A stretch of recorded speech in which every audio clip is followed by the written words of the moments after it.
explore, buat nanyain, buat kepoin Hana nih gimana sih sebenarnya, gimana sih life-nya dia, journey yang dia lakuin, dia udah ngelakuin apa aja, dia suka apa dan apa yang nggak dia suka gitu. Gimana sih pada akhirnya seorang Hana ini menemukan ikigai-nya gitu. Nah, hari ini teman-teman bisa kulik habis tentang beliau. Nah, mungkin teman-teman juga bisa cek LinkedIn-nya juga untuk mengenal lebih lanjut. Mungkin sedikit aku mengenalkan beliau saat ini merupakan Junior Supervisor Medical Delegate Hospital di PT Nestle Indonesia, Medan ya, dari November 2021 sampai sekarang. Kemudian juga merupakan Medical Delegate Junior Supervisor Nestle Indonesia di Serdang, itu dari 2020 sampai Oktober 2021. Jadi beliau punya work experience itu dari sejak 2017 itu Liaison Officer for International Professor Assistant sampai dengan sekarang yang mana juga pernah menjadi supply chain staff, kemudian juga customer service relation dan sebagainya yang nanti pastinya dalam perjalanan Hana nanti bakal diceritain dan teman-teman bisa kepoin gimana sih blind spot ataupun perjalanan dari Hana itu sendiri kalau dari segi pekerjaan maupun hal-hal yang dilakukan. Nah, kalau misal untuk kita sendiri kenalnya itu di Excel Future Leaders, mungkin teman-teman di sini ada yang awardee juga. Nah, di situ ini kayaknya apalagi yang mungkin kelas Medan dapat kisi-kisi dulu ya. Kenal Hana hari ini tuh kayak kisi-kisi dulu sebelum teman-teman nanti masuk kelas dengan Didi. Buat yang community partner juga terima kasih banyak yang udah hadir karena dari community partner mungkin juga bakal banyak poin tentang hidupnya Hana sendiri atau gimana sih membangun perjalanan dari teman-teman. Nah, mungkin untuk mempersingkat waktu, kita langsung aja. Aku pengen kasih langsung kesempatan ke Hana buat kasih pemateri hari ini. Kepada Hana, mungkin boleh. Halo, Hana. Hai. Oke. Kalau gitu, kita berikan kepada Hana waktu dan tempat, dipersilakan. Thank you. Wait ya. Aku coba share screen dulu.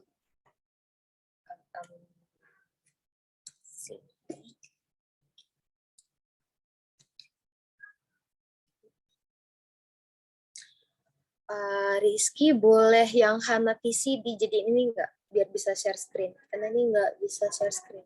Host disable. Oke, thank you. Coba.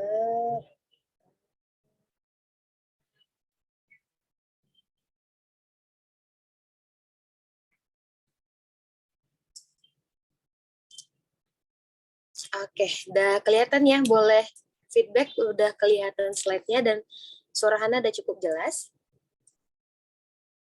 Jelas. Oke, terima kasih teman-teman. Hai, senang sekali bisa ketemu dengan teman-teman di sini dan terima kasih juga buat Skillminer untuk kesempatannya. Pada hari ini Hana bisa berbagi apa aja yang sudah Hana perbuat dan semoga nih bisa bermanfaat ya, punya manfaat dan punya berkat untuk teman-teman semua.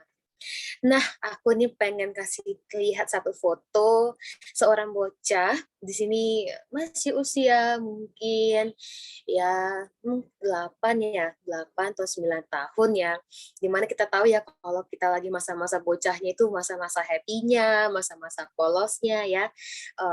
Apa aja dilakuin, semua dilakuin, senang banget. Dan memang nih si bocah ini aka Hana Mini ya, waktu Hana dulu itu anak itu dari dulu ternyata udah ambis terus gak bisa diam dan bawaannya tuh aktif aja gitu. Emang dari kecilnya ternyata ada seperti itu.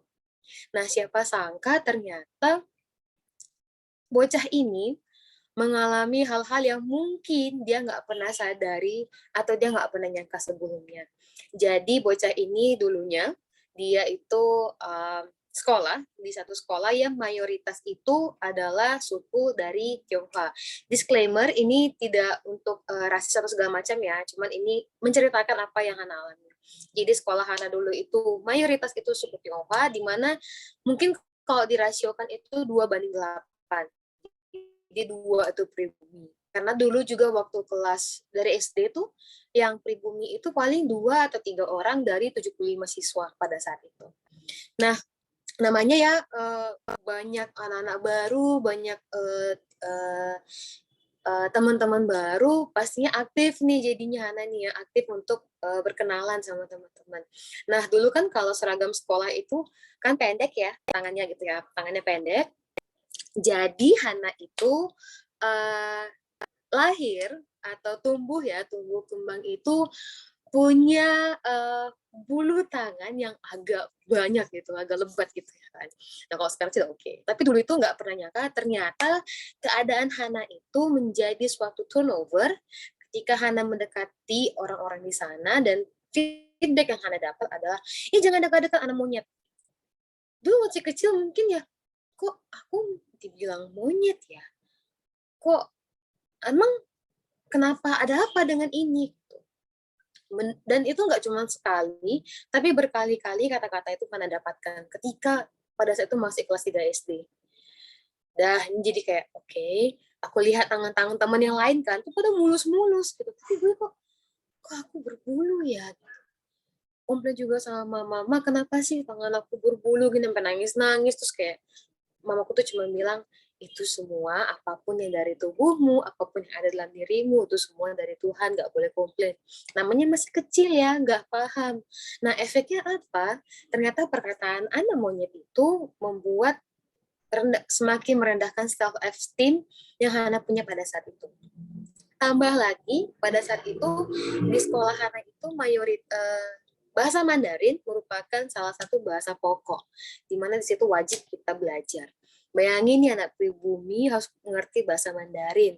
Pada saat itu tiba-tiba disuruh berdiri, Hana, coba kamu, dia dalam bahasa Mandarin menyebutkan penjumlahan. Jadi mungkin 2 tambah 2 atau berapa lah dia sebutin, tapi dalam bahasa Mandarin. Ya, nggak ngerti nih, ya kan? Nggak tahu nih, ini apa, ngomongnya apa gitu. Akhirnya cuma diam. Dan ternyata, ayo jawab, ingat banget tuh, gurunya bilang jawab berapa. Akhirnya aku jawab satu angka, ternyata itu salah. Dan nggak hanya sampai situ parahnya, itu diketawain sama satu kelas. Lihat itu, masa ini tambah ini segini. Ketawain satu kelas. Bayangi 75 siswa menertawakan aku sendiri berdiri. Jujur itu ada, mungkin tuh hal yang simple, mungkin orang melihat tuh hal yang biasa aja, tapi ternyata itu adalah suatu hal yang sangat traumatis bagi seorang Hana yang pada saat itu mungkin masih berusia 10 tahun. Dan siapa sangka ternyata hal itu, pengalaman itu membekas sampai Hana sekarang. Tapi syukurnya ketika kuliah, akhirnya menemukan kayak, ya udah, emang kenapa kalau misalnya tanganku seperti ini? Ya udah, kenapa? Oke, sekarang aku mau bikin orang-orang itu ketika ketemu Hana, nggak membahas bulu tangannya, nggak membahas fisiknya yang mungkin aneh, mungkin dilihat mereka yang nggak sama dengan standar kecantikan pada saat itu. Aku mau ketika orang ketemu sama Hana, ada hal yang mereka tahu, ada hal yang mereka bisa ceritakan, ada hal yang bisa aku banggakan dari diri aku, sehingga tidak fisik aku yang menjadi bahan pembicaraan. Dan syukurnya itu membuat diri Hana menjadi anak yang mencari hal yang bisa Hana senangi, dan syukur sampai sekarang aku bisa ngeklaim diriku bahwa aku adalah orang yang paling beruntung di dunia ini. Kenapa aku bilang seperti itu? Karena pada saat ini Hana melakukan hal yang Hana suka, kemudian juga Hana yakin Hana mampu dan Hana menguasai hal yang Hana lakukan. Kemudian Hana juga dapat reward nih dari apa yang Hana lakukan sekarang yang Hana senangi, serta apa yang Hana lakukan bisa mengkontribusi atau memberi dampak kepada lingkungan sekitar. Nah, sekarang Hana pengen boleh teman-teman yang join hari ini, boleh nggak semua di raise hand, di diaktifkan fitur raise hand-nya semuanya. Ini ada berapa? Ada 15 orang, 14 orang deh, terhitung. Semuanya boleh nggak raise hand? Semuanya. Sini belum semuanya nih raise hand nih. Masih 4, 5. Ayo, semuanya boleh raise hand. Aku tunggu sampai semuanya. Oke, ada 10, 11, 12, Kersa, 2 lagi nih. 2 lagi nih, belum nih. 1 lagi. 1 lagi nih, belum raise hand nih. Kalau nggak raise hand, nggak bisa lanjut nih kita. Yang belum raise hand itu Khairan. Khairan?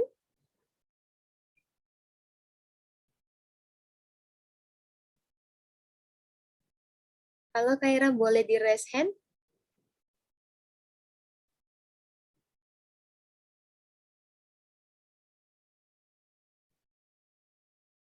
Oke, ini kayak mungkin kayak oke, sip, good, thank you guys. Jadi udah semua raise hand ya. Oke, sekarang Hana akan bertanya 4 pertanyaan. Jadi setiap satu pertanyaan, kalau teman-teman tidak setuju atau jawabannya tidak, teman-teman boleh menurunkan raise hand-nya atau nonaktifkan raise hand-nya. Tapi kalau teman-teman setuju dan mungkin teman-teman juga merasakan, raise hand-nya tetap. Oke ya, note ya. Jadi Hana ulang, kalau pertanyaannya teman-teman nggak setuju atau nggak sesuai, teman-teman turunkan tangannya. Tapi kalau masih setuju dan masih mengalami, tangannya tetap di raise hand. Oke. Sorry. Nah, pertanyaan pertama.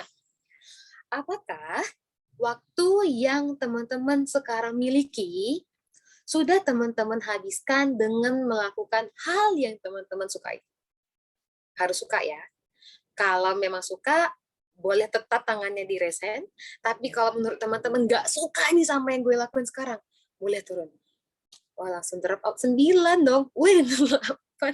Wow, oke. Semoga masih bisa bertahan ya sampai pertanyaan keempat. Oke ya. Oke, masih ada 8 orang yang tersisa nih. Lanjut pertanyaan kedua. Apakah menurut teman-teman, teman-teman itu mahir atau menguasai atau expert nih dengan hal yang teman-teman lakukan sekarang? Kalau masih merasa expert, wow, slow. Wah, aduh, tinggal 2. Ayah ampun, habis. Wow, oke. Kaget dulu, bentar. Oke, berarti ini semua masih merasa nggak expert ya dengan apa. Tadi teman-teman suka ya, tadi ada yang disukai, tapi sekarang teman-teman menunjukkan bahwa teman-teman menyatakan bahwa teman-teman nggak expert nih atau tidak yakin dengan kemampuan teman-teman. Padahal masih ada 2 pertanyaan lagi deh. Nggak apa, gue tunjukin ya pertanyaan selanjutnya ya. Yang ketiga itu nantinya pertanyaannya, apakah mendapatkan reward dari apa yang teman-teman lakukan? Udah nggak bisa resen lagi. Udah nggak bisa. Udah selesai. Ini yang resen ini siapa nih? Kalau tadi pertanyaan saat yang nomor 2 nggak jebol, 3 nggak boleh, nggak bisa, nggak gitu nih mainnya. Oke, dan yang keempat itu adalah apakah yang teman-teman lakukan itu bermanfaat bagi lingkungan. Nah, sayang sekali ternyata dari 13 ya, 13 orang yang hadir pada kelas hari ini ternyata belum seberuntung Hana ternyata. Gak apa-apa. Kita lanjut ya. Jadi 4 pertanyaan ini sebenarnya buah dari sebuah filosofi yang mungkin teman-teman juga sudah tahu tadi dari baca, yaitu Ikigai. Nah, ngomong Ikigai-nya ini nggak boleh murung ya, harus Ikigai. Jadi senyum, pipinya tuh naik. Kenapa? Karena Ikigai ini merupakan salah satu filosofi yang bisa banget jadi bisa diibaratkan sebagai peta yang bisa menunjukkan arah kita ini mau gimana, kita ini harus seperti apa. Nah, sejarah singkat dari Ikigai sendiri itu dari Okinawa. Nah, kenapa dari Okinawa? Jadi ternyata ada penelitian dari 100.000 penduduk di Okinawa, 68 orangnya itu adalah centenarian. Centenarian ini adalah orang-orang yang berusia lebih dari 100 tahun. Dan memang angka ini kalau dibandingkan 68 ke 100.000 jauh ya. Tapi faktanya adalah angka 68 ini adalah 3 kali lipat dari angka yang ditemukan di Amerika. Jadi Okinawa itu lebih banyak ternyata penduduk yang usianya adalah centenarian. Kemudian fakta yang kedua adalah 40% kemungkinan hidup di Okinawa itu hingga 100 tahun. Bayangkan 40%, bayangkan kalau teman-teman adalah 40% dari kemungkinan ini. Besar, wow, hidup bahagia. Dan gak hanya hidup bahagia, ternyata 2 dari 3 centenarian itu hidup mandiri. Sekarang aja aku ngerasa hidup aku tuh nggak bisa sendiri ya, tapi di sana di Okinawa itu yang usia 97 tahun itu masih bisa hidup mandiri. Tentunya kehidupan penduduk di Okinawa ini menjadi misteri dan menjadi pertanyaan bagi semua orang yang ada di dunia. Kenapa nih kok bisa angka kehidupan di Okinawa itu tinggi banget ya? Ada apa? Nah, setelah teman-teman boleh cek hasil penelitian yang ada, selain dari mereka punya pola diet atau pola makan yang tertentu yang menjaga kesehatan mereka, mereka menjalani satu filosofi, yaitu Ikigai. Nah, Ikigai ini dibagi sebenarnya dari dua kata, yaitu Iki, hidup, dan Gai itu tujuan. Jadi kalau digabung, Ikigai itu adalah tujuan hidup. Kata yang indah, kata yang luar biasa, tetapi saya kena percaya pasti di sini masih banyak yang bingung sebenarnya tujuan hidupnya apa. Nah, Ikigai ini sebenarnya ada 4 aspek yang mendukung, dan kita akan bahas dan melihat satu-satu. Yang pertama, aspek yang pertama yaitu what I love. Apa yang teman-teman sukai. Dan di mana aspek-aspek yang masuk ke dalam what I love ini akan berkorelasi dengan yang kita kenal dengan passion. Apa yang menjadi gairah kita. Apa yang kita sukai yang walaupun berulang-ulang, kita nggak bosan, kita nggak capek, kita happy aja. Bahkan bisa ngabisin waktu berjam-jam hanya untuk ngelakuin hal yang kita sukai ini. Pasti teman-teman punya. Nah, aku mau di sini teman-teman boleh ya sambil ambil mungkin handphone atau laptop atau kertas, boleh ditulis atau di list apa aja hal-hal yang teman-teman sukai. Baik itu kegiatan, baik itu suatu acara, atau mungkin benda, boleh di list. Hana kasih waktu sekitar 3 menit dari sekarang.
Oke, sekarang kita stop dulu ya.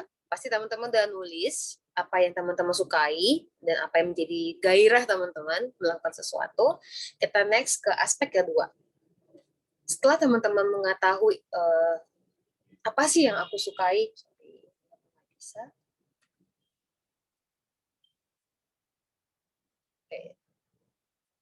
Oke, sudah mengetahui apa yang aku sukai. Nextnya ini adalah apa yang aku bisa. Nah, kira-kira apa sih yang teman-teman bisa? Skill-skill apa aja yang teman-teman bisa? Yang akan nanti mengarahnya ini ke profesi. Dimana di sini aku yakin dan percaya ya, yakin banget kalau misalnya semua orang itu masing-masing punya super power-nya masing-masing. Ya bikin kita spesial dari satu dengan yang lain. Dan di sini yang tahu itu siapa? Kembali lagi hanya teman-teman. Nah, Sekarang hal yang sama, Hana hanya akan memberikan waktu 1,5 menit untuk teman-teman bisa menuliskan skill-skill apa aja, hal-hal apa aja yang teman-teman bisa. Garis bawah ya, bisa. Bukan berarti harus expert, ya, bukan berarti harus menguasai banget 100% udah master, enggak. Apa aja hal-hal atau kegiatan-kegiatan atau skill-skill yang teman-teman bisa. Oke? Di list dari 1,5 menit dari sekarang.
Oke, waktu selesai 1,5 menit. Sekarang kita lanjut ke aspek yang ketiga. Aspek yang ketiga dari Ikigai adalah ini dia. How can I get rewarded? Di sini Hana menekankan bahwa reward ini bukan mengenai hanya tentang material atau in case money atau gaji, enggak. Banyak banget hal-hal yang bisa kita jadikan sebagai reward. Baik itu selain uang ya, bisa itu apresiasi atau mungkin sekedar ucapan makasih ya. I feel rewarded ketika orang-orang mengatakan itu padaku. Nah, sekarang sudah tahu nih, udah di list apa-apa aja yang kalian suka, sudah tahu juga apa-apa saja yang skill-skill yang kita bisa, dan selanjutnya kira-kira bisa nggak dari yang kita lakukan tadi, yang sudah kita list, hal-hal skill-skill yang kita punya tadi, bisa nggak memberikan kita reward? Kalau bisa, boleh mungkin dicentang atau dijabarkan sendiri, kira-kira reward itu seperti apa. Aku hanya akan kasih waktu 50 detik. Jadi boleh di list kira-kira skill-skill yang sudah teman-teman buat atau yang hal-hal apa aja sudah teman-teman tulis yang teman-teman sukai untuk lakui, kira-kira apakah itu bisa memberikan reward dan mungkin bagaimana rewardnya itu dalam bentuk apa. Oke ya, 50 detik dari sekarang.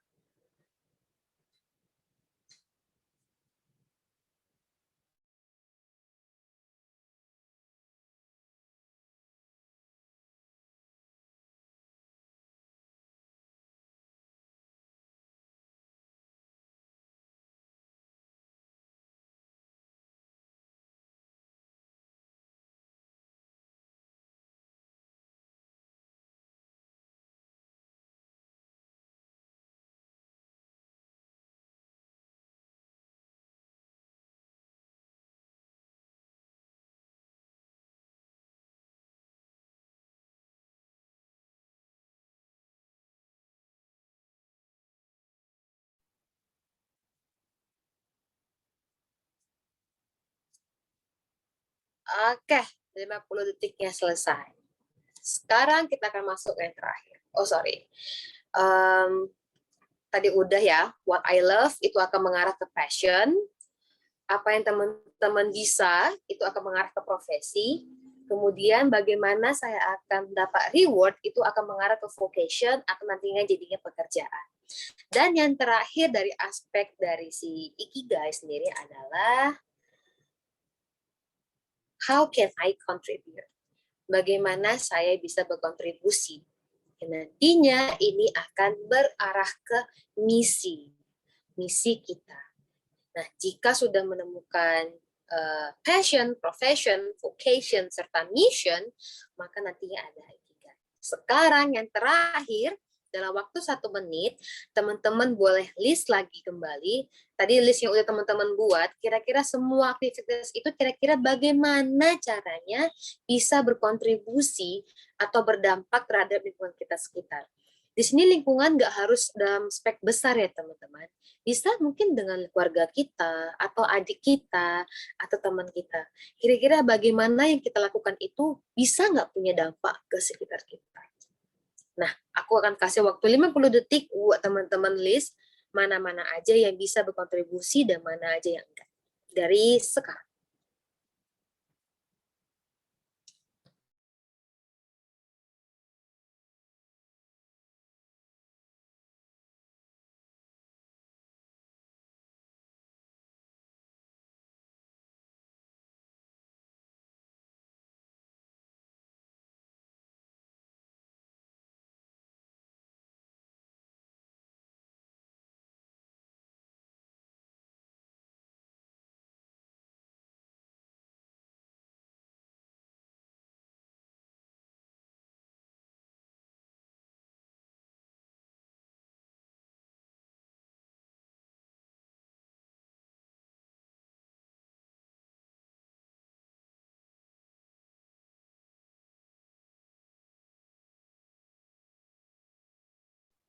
Oke.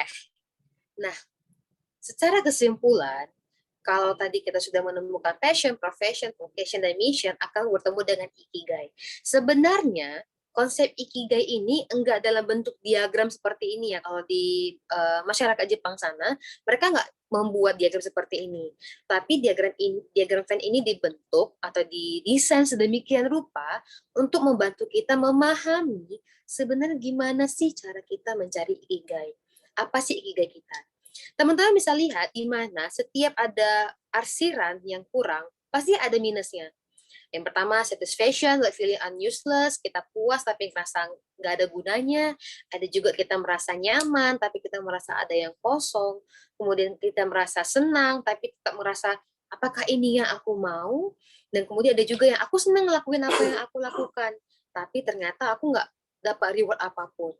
Jadi ketika ada satu aja yang kita kekurangan, udah nggak balance. Nah, sekarang Hana mungkin ingin menceritakan sedikit bagaimana akhirnya Hana perjalanan dari pencarian ikigai Hana.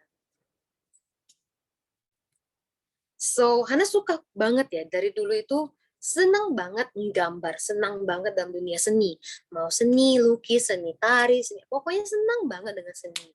Tapi ternyata dari orang tua itu bilang, lu kalau kamu tuh kalau misalnya kerja seni tuh nggak jadi apa-apa, karena di Indonesia itu seni itu belum jadi suatu hal yang wow gitu. Dan oke, aku senang melakukan seni, senang sesenang-senangnya gitu. Jadi aku merasa nggak mau deh, aku nggak percaya kok kalau misalnya seni itu tidak bisa menghasilkan gitu. Nah jadinya Hana nge-push diri Hana pada saat itu untuk fokus ke dunia seni. Senang banget. I do what I love. Kemudian, apakah Hana merasa Hana expert atau Hana mampu dalam hal itu? Iya. Hana merasa pada saat itu aku mampu dan aku memahami sekali hal yang aku lakukan. Kemudian apakah aku dapat reward? Iya, aku dapat reward dari project-project yang Hana ikuti dan apa yang Hana lakukan itu mendapat reward. Tapi ada yang kurang pada saat itu. Selain misi dan juga selain effort ya. Pada saat itu Hana merasakan di reward. Kenapa di reward? Karena dapat duit ya.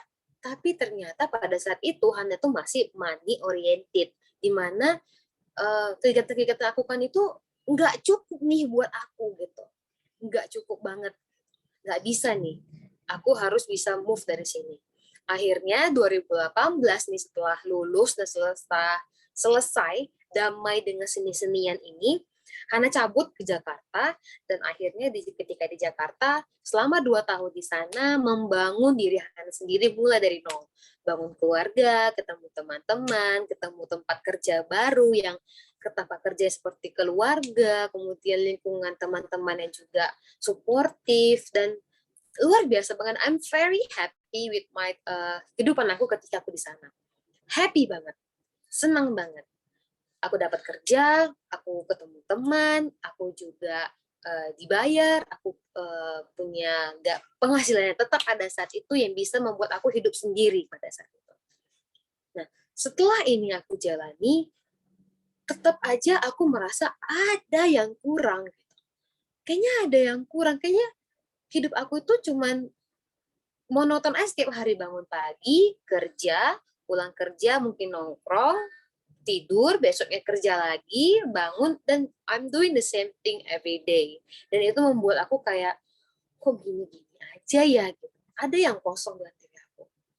Dan setelah aku menganalisa dengan Ikigai, dan memang aku situ merasa kehilangan, how can I contribute? Kayaknya yang aku lakuin ini nggak ada ngasih dampak ke siapa-siapa, hanya dampaknya ke aku. Gitu. Setelah menyadari ini, akhirnya Hana mengikuti kegiatan-kegiatan yang Hana sukai dari dulu, yaitu ikut aktivitas sosial. Jadi pada saat di Jakarta, Hana join tutor untuk jadi tutor di daerah pinggiran dari Jakarta. Jadi untuk anak-anak yang underprivileged itu, yang mungkin nggak dapat pendidikan dan segala macamnya, kita jadi tutor secara volunteer di Wahana Visi Indonesia. Dan gambar kedua itu adalah tutor pertama aku, di mana kita belajar bahasa Inggris melalui emotion. Jadi mengenalkan mereka emosi, bahasa Inggrisnya emotion dalam bahasa Inggris, misalnya angry, shame, kemudian happy, dan segala macamnya.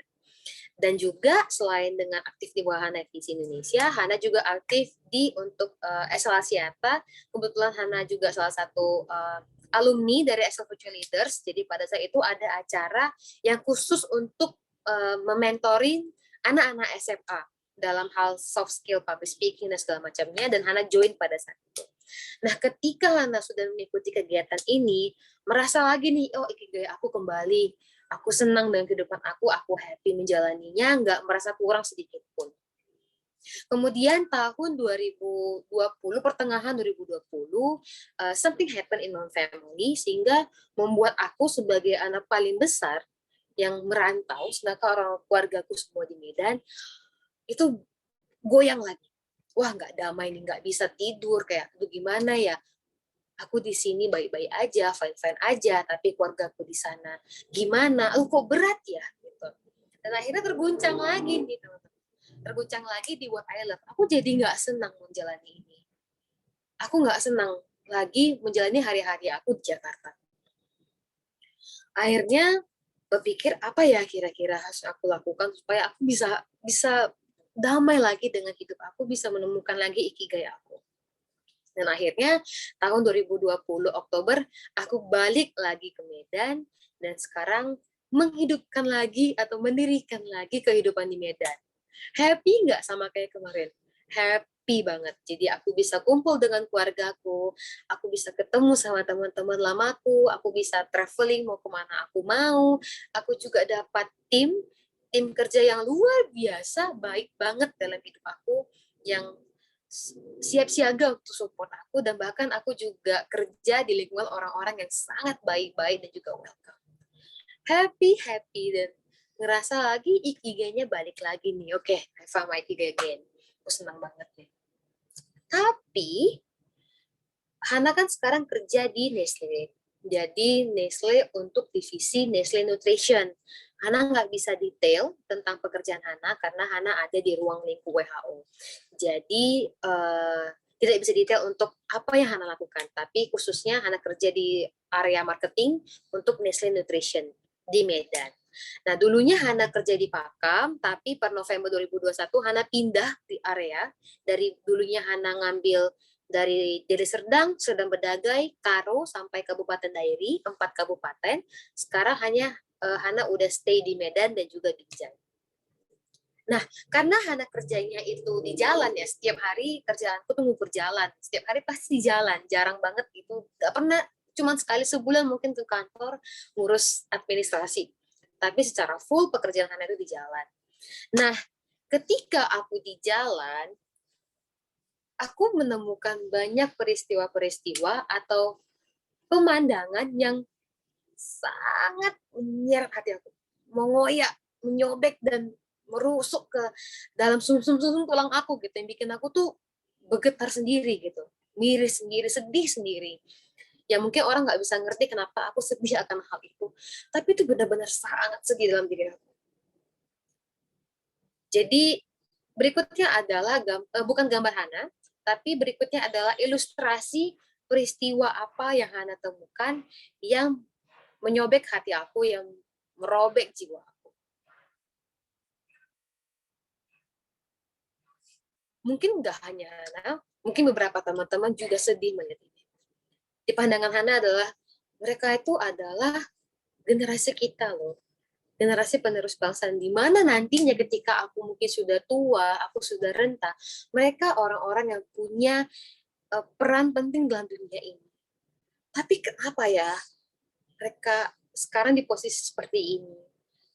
Banyak sekali anak-anak seumuran mereka itu uh, punya kesempatan belajar, punya kesempatan bermain. Mereka nggak harus mikirin gimana cara nyari duit, atau mungkin nggak hanya nyari duit, hanya untuk bisa makan dalam satu hari. This thing really breaks my heart. Dan kembali lagi, tergoncang lagi akunya.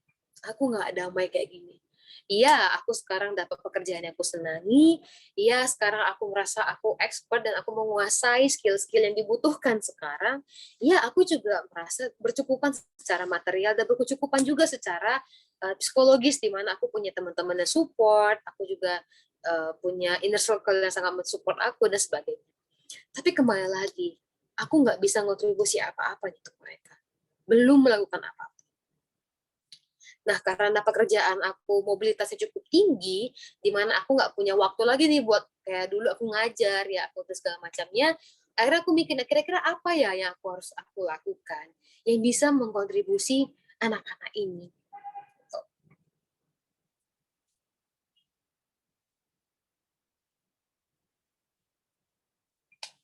Nah, singkat cerita lagi, ketika zaman dulu tuh aku aktif bener loh gitu dengan tentang youth movement dan juga anak-anak child empowerment. Aku senang banget ngelakuin itu. Tapi kembali lagi tadi aku gak punya waktu nih untuk ngelakuin ini. Nah, jadinya karena aku tahu waktuku terbatas, aku nggak bisa secara hadir nih dalam bentuk tubuh gini. Akhirnya Hana memutuskan untuk mengikuti program sponsorship, di mana sekarang Hana aktif di 3 sponsorship untuk anak. Dan ternyata baru aja sekitar 4 hari yang lalu, Hana menemukan Ikigai Hana. Ikigai Hana yaitu untuk melayani. I'm to serve. Aku ingin melayani orang-orang di sini, ingin melayani anak-anak, ingin membantu mereka, nggak hanya membantu sih, mungkin terlalu besar ya membantu, meringankan sedikit beban mereka untuk mereka terbantu dan bisa mendapatkan apa yang harusnya mereka punya sekarang. Makanya sekarang Hana aktif banget di 3 NGO ini, dan sekarang Hana sudah punya 6 anak secara total di Wahana Kisi, di UNICEF, dan juga di Save the Children. Dan gak hanya ini, Hana juga punya keinginan sekali sebagai aksi ya, sebagai action nyata Hana dalam menjalani Ikigai, karena aku sudah tahu Ikigaiku apa, aku tahu bagaimana caraku untuk berkontribusi. Selain aku jadi sponsorship, aku juga punya keinginan untuk membuat sebuah rumah singgah. Nah, rumah singgah ini sebenarnya udah lama banget sih, dan aku nggak terlalu banyak cerita ke orang tentang ini karena masih ngerasa belum mampu dan kurang didukung sama orang tua. Jadi orang tua kayak, udah nanti kamu capek, lalalala. Aku tuh pusing banget nyari tempat ya, gimana ya biar mobilitas nggak terlalu jauh. Jadi aku pulang kerja, aku bisa ke sana, jadi bisa nggak terlalu makan waktu, anak-anak juga bisa ngabisin waktu lebih banyak di rumah singgah itu. Jadi kemarin tuh aku sangat berkutat, bergumul mencari tempat. syukurnya nih ya, sekitar seminggu yang lalu akhirnya di approve nih. Jadi aku sebenarnya di rumah itu punya satu tempat space yang disewa-sewakan, tapi yang menyewanya kurang bertanggung jawab. Jadi aku minta ke mama, "Mah, untuk aku aja boleh nggak? Gitu. Aku mau bikin rumah singgah." Tadi itu ditolak habis-habisan, nggak disetujui sama sekali. Tapi syukurnya seminggu yang lalu akhirnya di-approve sama mama, dan sekarang sedang proses untuk tahap renov. Coming soon buat senang banget. Aku jujur masih bergetar sendiri bisa di titik ini, dan mohon juga buat doanya dari teman-teman juga, semoga nantinya apa yang Hana persiapkan hari ini bisa jadi berkat dan bisa menjadi sedikit meringankan beban anak-anak yang kurang beruntung di kota kita. Nah, that's my ikigai. I'm telling you, this is my life. Aku hidup bangun pagi, aku buka mata, aku hidup untuk bekerja dan untuk melayani anak-anak yang kurang beruntung di Medan. This is my story of my ikigai searching. Inilah pencarian ikigai. Nah, sekarang masuk ke pertanyaan yang mungkin akan bikin pusing kita semua, dan mungkin dulunya Hana juga pusing banget mencari. Yaitu, terus cara nemu ikigai kita gimana? Oke, Hana udah nemu nih. Terus yang lain gimana? Aku belum nemu nih, Hana. Aku nggak tahu nih ikigaiku apa. Aku nggak tahu aku hidup, bangun pagi, bernafas, itu tujuan itu apa, aku nggak tahu. Nah, Hana mungkin boleh sharing, ada 5 langkah dari Seiti Arata. Jadi beliau ini merupakan salah satu filosofi dari Jepang. Dia menemukan ada 5 langkah mudah dalam untuk mencari atau menemukan ikigai. Yang pertama, itu mulai dari hal kecil. Nah, memang kita anak-anak ambi ya, terutama anak-anak ambi itu langsung, aku mau jadi ini, langsung besar tuh, gitu. Aku mau punya mobil besar, aku punya rumah besar, aku pengen bangun sekolah besar, dan segala macamnya. Karena kita terlalu fokus nih untuk mencari yang besar, tapi pada endingnya kita nggak mulai apa-apa, dan kita nggak punya apa-apa. Jadi kita udah mimpi hal besar, udah planning mau punya hal besar, tapi yang kecil aja kita belum punya. Gimana kita mau punya yang besar, kalau yang hal kecil aja kita belum punya. Jadi, ikigai itu bukan berarti kita harus punya mimpi yang wow banget, tapi dimulai dari hal-hal yang kecil aja dulu. Apa hal-hal kecil yang mungkin bisa teman-teman capai dan teman-teman lakukan. Sesimpel dalam satu hari aku harus bisa mengucapkan terima kasih sama diriku sendiri. Terima kasih ya Hana sudah bisa bertahan hari ini. Itu aja teman-teman sudah mulai dari hal kecil. Atau mulai dari hari ini aku nggak mau lagi telat makan. Itu sudah dari hal yang kecil. Jadi nggak harus dari hal-hal yang langsung besar. Kemudian yang kedua, ya, fokus kepada aku, bukan kepada mereka. Sebenarnya yang kita mau itu apakah memang karena aku mau, atau karena orang tua mau, atau karena apa yang tetangga mau, atau yang sinamburu mau, atau apa yang teman-temanku mau, atau gimana? Nah, ikigai itu nggak dari luar, tapi dari kita. Jadi setelah teman-teman mulai dari hal kecil, fokus kepada apa yang aku mau, apa yang aku suka, apa yang aku inginkan, tanpa intervensi pendapat dari orang lain. Karena terkadang kita terlalu, mungkin Hana juga ya, fokus gimana cara menyenangin orang, sehingga lupa apa yang aku lakukan itu aku nggak suka sebenarnya. Gitu. Jadi dari pertama, mulai dari hal yang kecil. Kedua, fokus kepada aku, bukan kepada mereka atau orang lain. Langkah yang ketiga. Yang ketiga adalah mencari damai yang sustain. Ketika kita mendapatkan ikigai, kita mendapatkan damai. Kita happy. Memang bukan berarti 100% happy ya, enggak. Pasti akan ada up and down-nya. Tapi kita tetap damai dan sukacita aja yang jalaninya. Misalnya kejadiannya ada hal yang bikin kita sedih gitu ya kan. Oh, apa-apa. Pasti akan berlalu. Kenapa? Kita udah damai nih. Kita tahu ini adalah proses kehidupan yang akan aku jalani. Aku yakin tantangan yang aku hadapi hari ini, aku pasti bisa mampu ngelakuinnya. Itulah damai yang sustain. Sustain ini artinya kan berkelanjutan ya. Jadi lanjut terus dia. Walaupun ada drop, lanjut. Itu kenapa di sini Hana pakai bahasa yang sustain. Dan itu juga yang dipakai bahasa oleh si Seiti Arata. Mencari damai yang sustain. Jadi harus terus senang nih. Ketika teman-teman merasa, kok aku nggak senang yang ngalami ini ya, kok aku nggak senang ya, ada sesuatu yang harus teman-teman cari dulu. Langkah yang keempat, yaitu menemukan kebahagiaan dalam hal yang kecil. Nah, relate nih sama yang di awal. Misalnya ya, kita set kalau aku akan bahagia ketika aku lulus S1. Aku akan bahagia ketika aku lulus S1 nih. Nah, bahagianya berarti ketika kapan? Ketika teman-teman lulus S1. Terus sebelum S1 itu kan perjalanan panjang ya. Ada kuliah, ada tugas, ada skripsi, ada magang, ada lagi apa revisi-revisi yang tidak ada akhirnya, bab 1 akhir, bab 2 fix, bab 1 ini segala macamnya. Berarti kita menjalani proses itu dengan gak bahagia. Kenapa? Karena kita tadi fokus kebahagiaan kita ketika S1. Padahal dan nih S1 nih ya kan lulus ya kan S1 wisuda lalalala, besoknya stres lagi. Kenapa? Mikirin gue mau kerja apa. Nah, terkadang mungkin kita nggak sadar kalau kita membatasi kebahagiaan kita. Makanya tadi relate nih 1 2 3 tuh relate banget, dimana kita harus bisa mencari kebahagiaan dari hal kecil aja. Jangan boleh fokus kalau boleh banget kita punya target, boleh banget, gak ada yang larang. Teman-teman, aku mau S2, aku mau kerja di sini, aku mau beli ini, it's okay, gak ada yang larang. Tapi jangan jadikan itu pokok utama teman-teman akan bahagia. Tapi bagaimana proses-proses yang teman jalani itu juga bisa bikin kita bahagia. Itu pasti dari langkah yang keempat. Dan yang terakhir, langkah yang kelima adalah hidup di masa kini dan di masa yang akan datang. Relate lagi ya teman-teman dari 1 sampai 4 tadi bahwa kita jangan sampai lupa hari ini kita masih bernafas, kita masih bisa ketemu orang-orang baik, kita masih bisa dapat berkat. Itu semua harus kita syukuri dan harus kita sadari. Jangan hanya fokus ke hal yang negatif.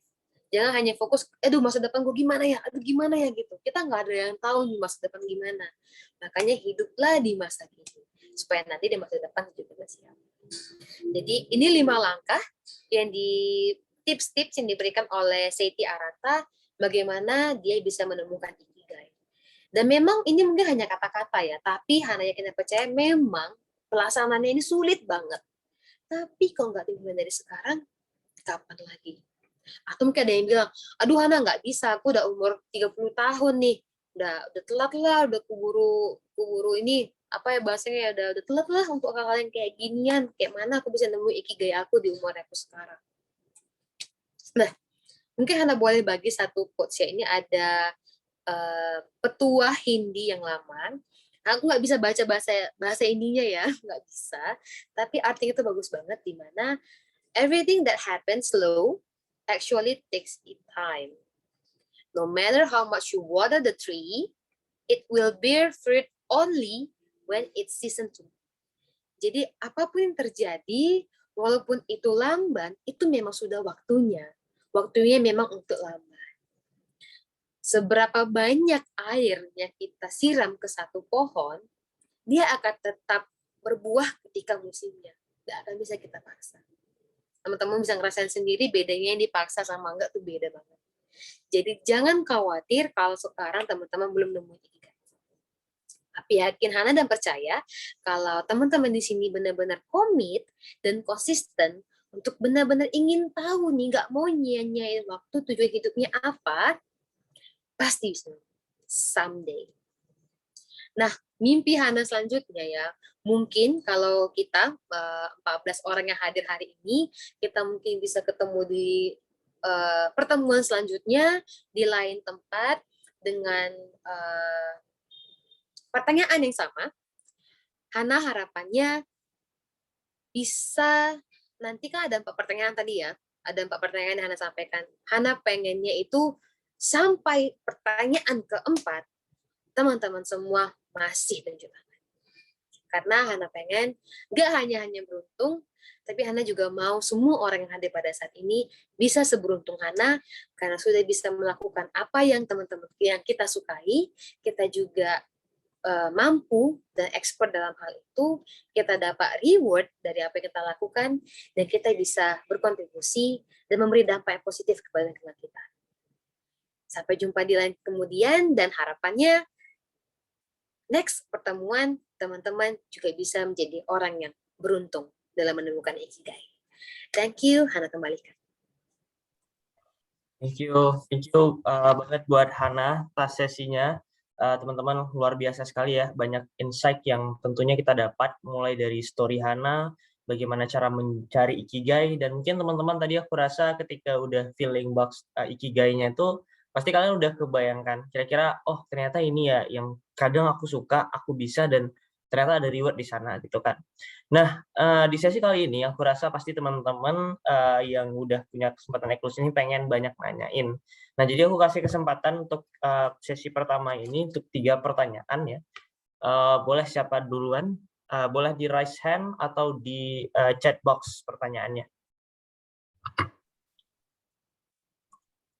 Boleh raise hand aja atau mau chat box. Mungkin kalau raise hand pengen cerita. Oke, silakan Alfi Rahmasari. Halo Kak Hana, Mas MC, aku izin nanya berarti ya, boleh ya? Ya, oke, silakan. Ini aku mau nanya ke Kak Hana, Kak, berarti kan kalau aku dengar dari cerita Kakak, dari awal sampai Kakak ke titik sekarang itu menemukan Ikigai itu kan sebuah hasil dari, dari sebuah percobaan terus gagal, percobaan gagal, atau maksudnya belum berhasil akhirnya nyari lagi terus mencoba gitu ya, hasil dari sebuah percobaan yang banyak gitu kan. Itu gimana cara Kakak biar ketika Kakak sadar oh ternyata bukan ini, oh ternyata masih belum ketemu, itu Kakak nggak nyerah, itu cara Kakak gimana? Udah itu aja. Makasih Mas Rizky. Ya, kasih Alfi. Ya, silakan Kak Ana.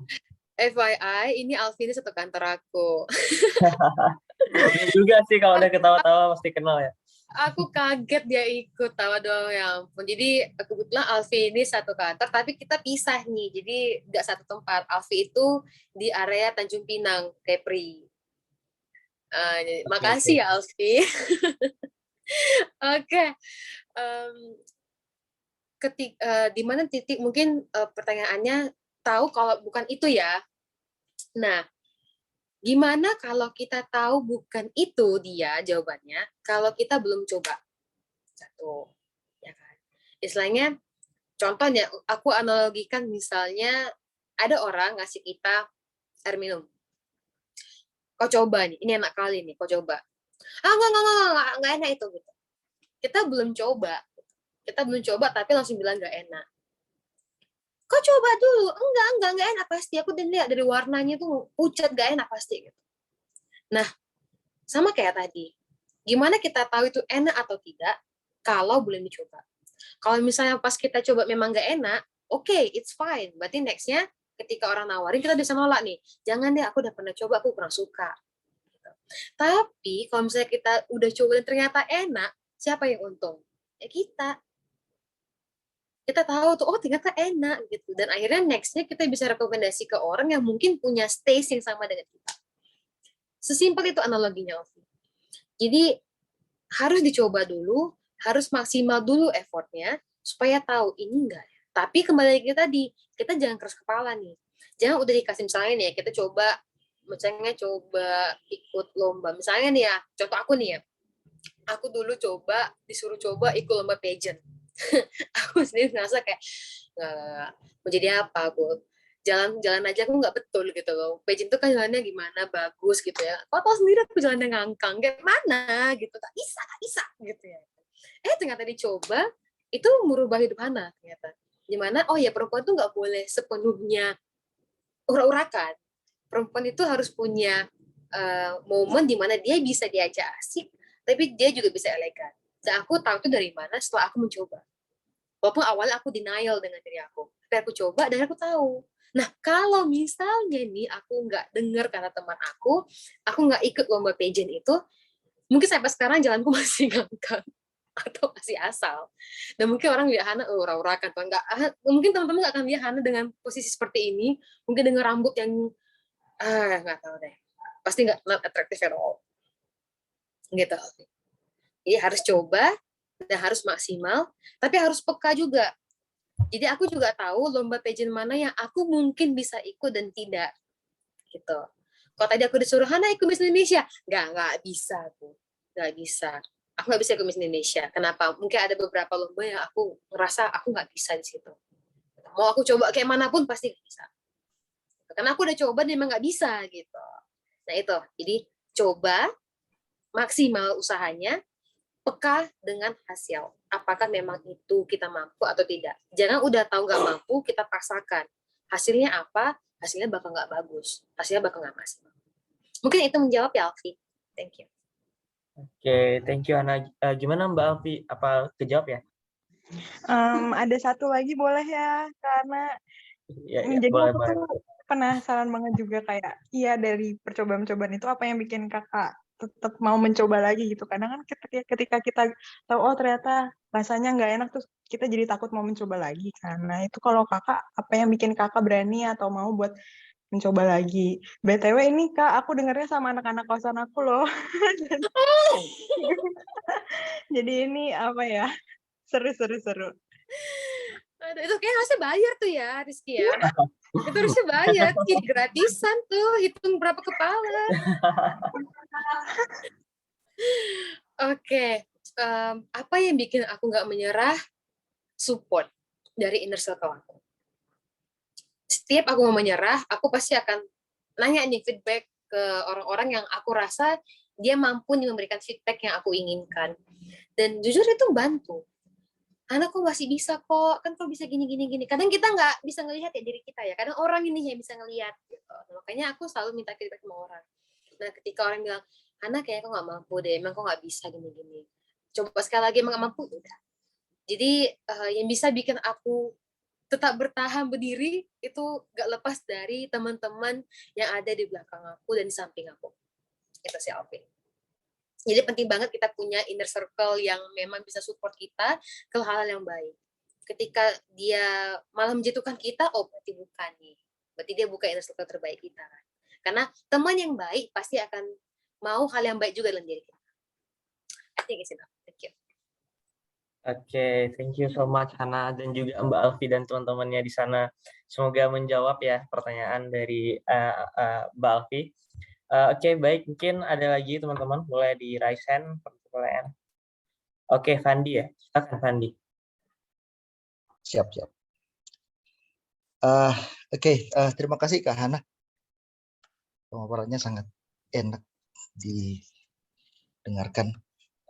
Jujur sampai saat ini saya belum bisa menemukan apa sih yang saya cintai, baik itu dari pekerjaan ataupun dari apa yang saya lakukan setiap hari.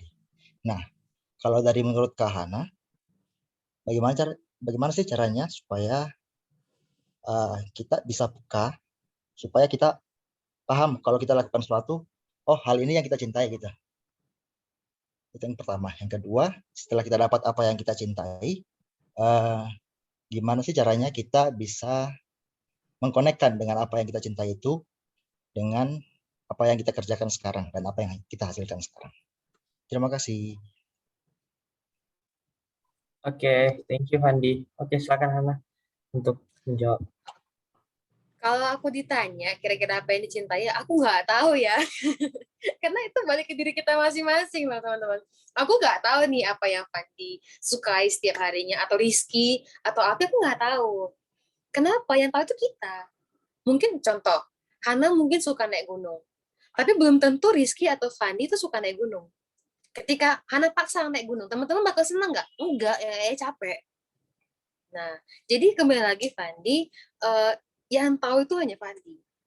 Apa yang Fandi suka, dan apa sih tanda-tanda yang ketika kita ngelakuin itu kita suka. Pertama, kita nggak bosan ya. Kedua, kita curious terus nih, aduh kok nggak bisa ya, gimana, kita terus mencari, menganalisa hal yang itu sampai kita akhirnya puas dengan pengetahuan yang kita punya. Nah, kembali lagi itu kembali ke Fandi, Gimana caranya Fandi tahu apa yang Fandi suka. Ketika Fandi ngelakuin, seneng nggak? Ketika Fandi nggak ngelakuin, merasa kehilangan nggak? Atau ketika ngelakuin satu hal ini, merasa terpaksa nggak? Nah, itu kuncinya hanya di Fandi. Kembali sebenarnya itu adalah bagaimana Fandi bisa menyadari diri sendiri. Ingat jangan sampai keras kepala kayak tadi, kayak contoh aku. Udah tahu nggak bisa, udah tahu nggak senang, masih dilakuin. Efeknya apa ya, nggak nemu-nemu ikigainya gitu, dan akan berefek ke yang lain. Sebenarnya itu intinya. Mungkin udah menjawab.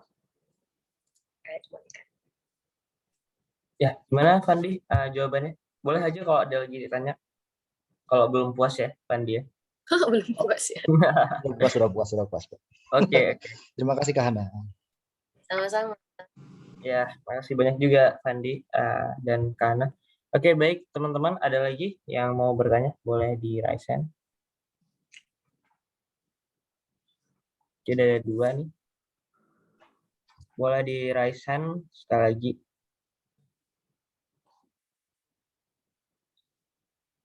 Ada? Mungkin. Oh, ada nih ya. Dari Nuriska. Oke, silakan Rizka. Ika. Iya, halo Kak Hana. Halo. Iya Kak, keren banget sih materi dari Kak Hana tadi.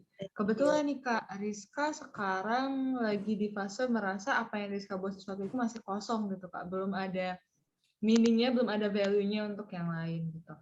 Dan dari yang Kak Hana sampaikan tadi nih, Rizka kayak tertrigger. Oh iya ya, kayaknya harus mulai approach ke arah sana gitu, dapat insight yang baru. Tapi Kak, terlepas dari itu, Rizka mau nanya sih ke Kakak. Kan tadi Kakak bilang, kita itu sebelum melakukan sesuatu kan harus lihat dulu kan Kak, harus coba dulu nih kan.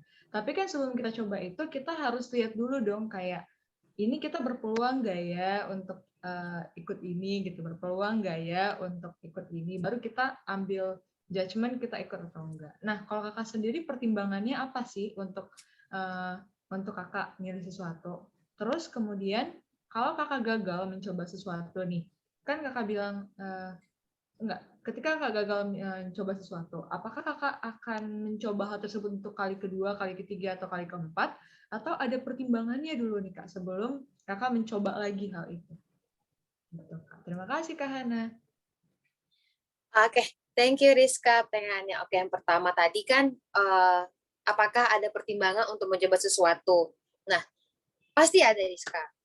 Kenapa? Kita nggak mau kan melakukan sesuatu yang nggak ada ujungnya. Contohnya, misalnya di sini itu aktivitas-aktivitas yang memang nggak ada feedback aja, cuman kayak happy aja, misalnya nongkrong nih. Ya, mungkin emang ada teman-teman yang happy ketika nongkrong sama teman-temannya. Tapi bagi Hana nongkrong itu sangat selektif. Gitu. Nongkrongnya itu buat apa? Terus ketemu sama siapa? Apakah memang orang yang ditemuin itu memang punya memori, atau sebelumnya memang kita nggak kenal tapi ternyata dia punya dia mungkin punya aktivitas atau apa yang mungkin relate sama kita mana itu selektif. Tentunya setiap kegiatan, setiap perbuatan kita harus punya pertimbangan dulu. Jangan sampai bablas wae ya kan, coba ya semua gitu ya kan. Sampai hal-hal yang buruk pun dicoba ya salah gitu ya kan Bu. Itu udah pasti salah. Jadi tetap ada pertimbangan. Nah, itulah pentingnya kita nganalisa teman-teman. Segala sesuatu itu harus kita analisa dulu. Nah, analisanya itu jangan terlalu judgmental juga. Sama kayak tadi soal minum tadi. Terlalu judgmental nih. Udah nggak, aku lihat dari warnanya ada pucat tinggi enak. Nah, terlalu judgmental. Nah, sama kayak misalnya teman-teman mencoba hal baru. Misalnya, sorry nih, misalnya Rizka nih. Rizka hobinya apa? Sukanya apa? Hobi Rizka suka nulis, suka baca, gitu-gitu sih Kak. Oke, Rizka suka nyanyi nggak? Juga. Suka nyanyi nggak? Suka sih Kak. Nah, suka. Kalau nari? Enggak Kak. Mohon maaf enggak Kak. Nah, case nih contohnya misalnya Atta mengajak, Rizka, ini ada lomba tari nasional loh. Ayolah ikutlah kau jadi tim kami. Mau nggak? Enggak Kak. Enggak kan? Bukan karena kita nggak mau coba, tapi kenapa? Emang kita nggak mampu. Ngapain kita tampil buat mempermalukan diri sendiri, ya nggak? Nah, itu Rizka. Kembali lagi ada analisa yang harus Rizka buat dulu. Jadi simpel ya, jangan dipikir berat banget ya. Enggak, ini sebenarnya hal yang simpel banget sih gitu. Cuma kadang kita nggak sadar kita ngelewati step-step ini. Gitu. Kemudian tadi yang kedua, kalau gagal misalnya akan ada kedua, ketiga, atau keempat ya. Nah, sejauh ini sih kalau misalnya aku gagal, aku akan coba yang kedua kali. Nah, kedua kali ini dalam pertimbangan apa? Apakah aku masih mampu memperbaikinya? Apakah aku bisa menyesuaikan diri aku dengan standar yang seharusnya atau tidak? Ada analisa juga, Rizka. Memungkinkan atau tidak. Jangan sampai aku ikut lagi, itu kan ngikut lagi kan waktu ya. Bayangkan misalnya ikut satu lomba, misalnya dalam waktu 5 jam. Ternyata aku tidak ada upgrade diri aku, tidak ada penambahan apapun, 5 jam aku terbuang sia-sia ikut lomba yang dimana hasilnya tetap aku menang. Mending aku ikut lomba lain yang ternyata aku mampu, aku bisa, dan aku bisa menang. Kayak gitu. Itu sih kok pertimbangan aku ketika mencoba yang kali keduanya. Gitu. Ada lomba yang memang untuk jadi pengalaman ya, ada lomba yang bisa nambah teman, ada lomba yang bisa jadi penunjukan diri kita. I think it's enough. Thank you, Rizka. Thank you, Kak Hana. Oke, thank you juga buat Ika yang udah bertanya. Oke, teman-teman, kalau ada mungkin satu lagi, kalau tidak ada kita akan tutup ya untuk sesi pertanyaan. Ada satu orang lagi untuk bertanya? Oke, tidak ada ya.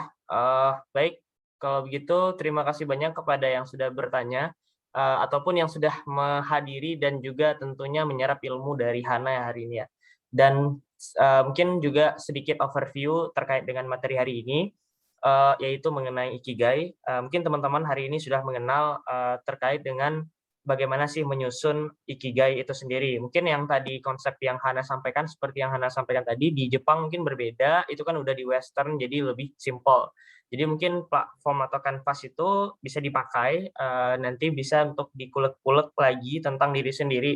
Mungkin kita sering sekali udah hustling ya, banyak hal dan sebagainya, tapi lupa untuk refleksi diri, lupa untuk menanyakan ke diri sendiri, kira-kira aku benar-benar suka nggak ngelakuin ini? Kira-kira aku passion nggak di sini? Kira-kira aku gimana di sini? Karena banyak kan orang stres dengan hidupnya dan banyak blaming banyak hal itu karena itu nggak nemuin ikigainya. Makanya mungkin hari ini kita dari Skill Miner juga tadi lupa aku kenalin, kita adalah startup yang berfokus di bidang soft skill dan life skill, di mana nanti ke depan mungkin teman-teman yang sudah hadir hari ini juga insya Allah kita akan gandeng juga untuk ke depannya, karena ini hari ini webinar pertama. Makanya kita kelas nanti mungkin ke depan bakal ada workshop, bakal ada coaching, bakal ada kelas yang fokus buat empowering youth in Indonesia untuk bisa nemuin life skill-nya dan soft skill-nya lebih baik lagi. Dan tentunya hari ini merupakan first step ya, mengenal tentang Ikigai merupakan first step yang benar-benar membuat kita bisa tahu kita bisa di mana ke depannya, dan itu bakal strengthening terus gitu ke depan.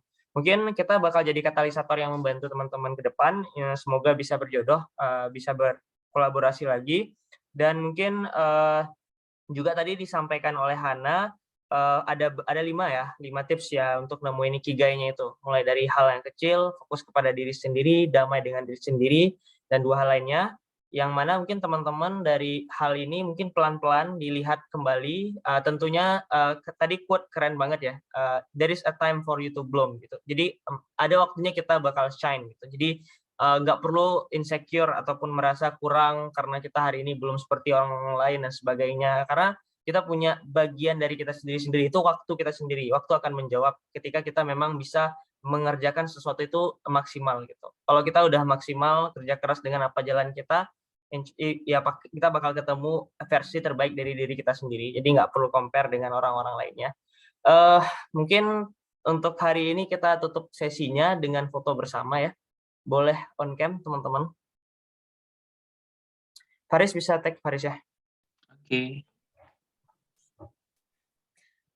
Foto besar ya? Oke, ini udah mulai on cam. Baru kelihatan wajah-wajahnya.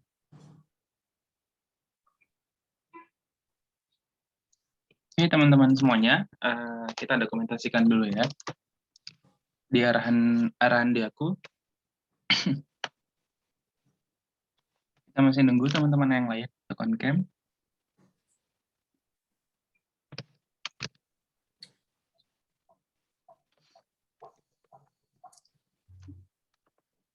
Oke, silakan lihat ke kameranya ya. 1, 2, 3. Sekali lagi. 1, 2, 3. Oke, thank you teman-teman. Thank you. Thank you, Hana. Thank you, everyone. Thank you. Terima kasih Thank Kak you, Hana. Kana. Thank you, Mas. Terima kasih. Keren acaranya. Ya, makasih banyak teman-teman. Makasih banyak, Hana. See you again semuanya. Sampai jumpa juga besok ya.